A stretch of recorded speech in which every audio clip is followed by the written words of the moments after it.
Pemirsa, sampah-sampah berserakan di sepanjang kanal Jongaya dikeluhkan warga. Dampak dari banyaknya sampah membuat kanal tersebut meluap dan banjir akibat tersumbat.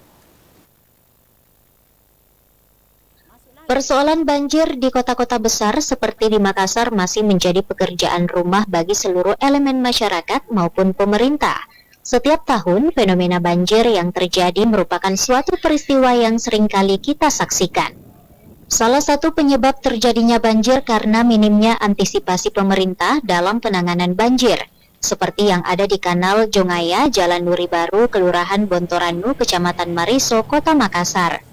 Terlihat di sepanjang Kanal Jongaya tersebut dipenuhi sampah-sampah plastik dan sejumlah ranting kayu yang terbawa arus air.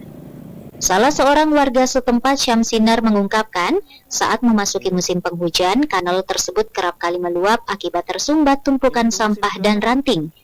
Minimnya kesadaran masyarakat untuk tidak membuang sampah sembarangan masih menjadi persoalan hingga kini.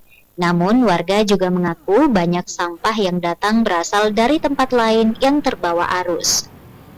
Kiriman semua ini, kalau dibilang masyarakat di sini sudah tidak sudah banyak yang menyadari masalah pembuangan sampah.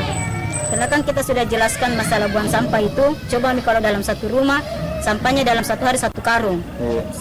Ditotalkan bisa saja dalam satu bulan itu sudah berapa karung kalau memang kita membuang sampah di sini. Di sini masyarakat mulai semua tidak ada yang bilang mau buang sampah di kanal tidak, tapi kiriman dari luar. Iya, kiriman dari luar ini kayak pasar. Kan masih tersambung dia pasar Jongaya, Pak Bambang kan masih satu di arah. Warga menambahkan, kurangnya perhatian pemerintah dalam melakukan pemeliharaan kanal seperti melakukan pengerukan limbah dan sampah menjadi salah satu penyebab seringnya terjadi banjir. Ardi Jaho, Slebes TV.